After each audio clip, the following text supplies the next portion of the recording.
at lunch because the phase before lunch and after lunch in terms of bowling, line and lengths and attitude on the field, it was completely different. So the pep talk in dressing room, what happened, and what was the plan like after the lunch? What happened? What corrections did you make? Firstly, I think as a team we knew what happened before lunch, and the three fast bowlers, I think we got together in a small corner and decided, what's happened has happened, and all of us know what we need to be doing, and we just said every time we are on the field at the mark, we trust each other enough. Go speak to each other. Tell them if you're not on the right track. Bring your mate back in track, and just make sure you're bowling the right lines and take it from there. And as a team as well, we spoke about the same thing. Like if the next 2 hours, if we can show some body language, I think it's going to make a big difference, and it made a big difference.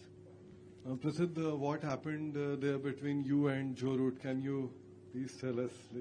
Well, it was a very small thing. I think it was just a competitive edge amongst us that was coming out. Both of us are good mates off the field. It was just a little bit of a banter, and both of us enjoyed it, I think. Prasidh, unlike the last 4 pitches, this one has a lot of life in it for the fast bowlers we have seen. But when someone plays like the way Ben Duckett plays or Jack Crawley plays, what is the counter as a bowling unit you guys feel at that in that kind of to counter that kind of a game? I think they are playing a lot of shots, and as a bowling unit, it's very hard for us to keep bowling the same areas, knowing they're going to do all kinds of things and try to score runs. But that's the challenge in itself. If you can still come there and know what your lengths and lines are and keep bowling the same good balls again and again, I think it's a matter of time, and that's the challenge, to be able to bowl the good lengths in spite of the aggressive intent of the batsman. Prasidh, just want to ask. Can you talk about the challenges, because the conditions were damp, and you said the same thing in Headingley also, that the seam of the ball is getting wet time after time, and the hair also. Were you facing any kind of challenge?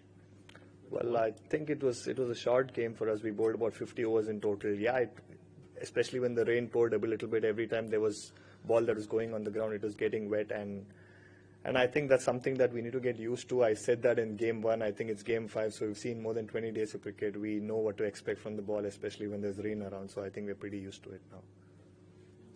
Prasidh, obviously you and Siraj get along really well from your IPL time, and given this series has been a lot about Bumrah playing and not playing, how do you plan your series going around that? Because obviously you want to bowl in tandem, that's what you've been talking about, bowling in partnerships, but that gets disrupted a bit with this uncertainty around Bumrah. How the rest of you work around it? Not at all. So Bumrah playing, not playing, I think all of us as fast bowlers or in general bowlers have spent a lot of time with each other on and off the field, and we know what each one has to be doing when their chance comes up, and I think it still remains the same. Him playing, him not playing. I think as bowlers, we know what our roles are. Him being there, obviously what he brings into the picture. And when he's not there, as bowlers, I know what challenge it is to step up every single time you have the ball in your hand. Prasidh, you played the first 2 games and you followed the team orders of bowling a bit short. And there was sort of an unfair criticism from the outside, who pretty much didn't understand the tactics there. And then you didn't get picked for the next 2 games, and finally you are. So how hard was it for you that missing those 2 matches, because you did something what the team wanted, and then inevitably because of that you missed the games? Well, I think I've been picked here because I can do the job that the team asked me to do. I'm definitely being backed by the dressing room or whatever. Me not playing the next 2 games also enables me to go back to the drawing board and do what I have been doing in a better way. If I can bowl the lengths better than what I did, if every part of my skill increases by 5% or 10% when I'm not playing, I'm happy to do that. And every time I come onto the field, I'm here to do the job for the team. And if it means that they ask me to do a certain thing and I get criticism from the outside, it's totally okay, because firstly, criticism and praise is very, very dependent on performance. And for me in life, it's not about the performance, it's about the process that you follow when you want to play for the country. So, can you talk a couple of things? There was a couple of times when Siraj came and was obviously saying simple things possibly in your ear, just to kind of calm you down, or just to ask you to focus. Just tell us what he shared at some point in that first spell, and more importantly in the afternoon spell where you bowled quite a intense spell. Can you talk about especially the duel you had with Root? What was the plan? And you seem to be enjoying, and you could see the intensity in your bowling and seemed really nice from outside. If you can talk in your own words. Yeah, firstly about Siraj and I think both of us know each other for quite some time now, spent a lot of time with each other, and it's something that we always do.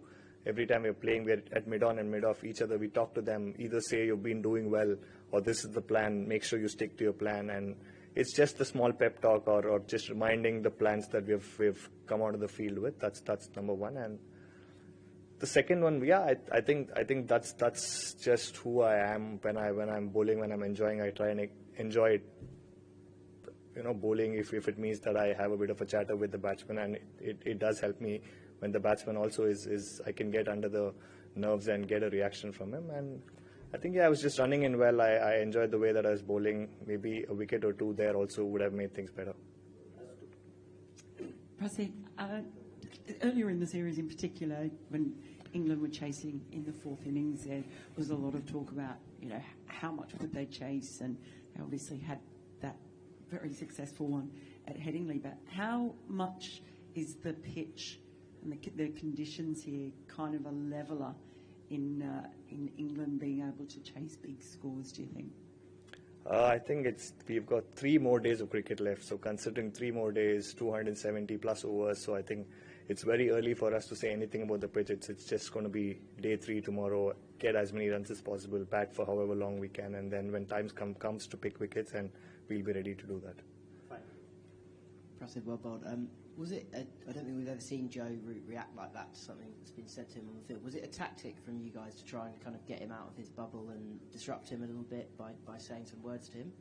Yeah, I think that was the plan, but I didn't really expect a couple of words that I said to, get such a big reaction from him. But like I said, I love the guy that he is. He's a legend of the game, and for him to, come out there, and I think it's great when 2 people are out there wanting to do their best and be a winner at a given moment.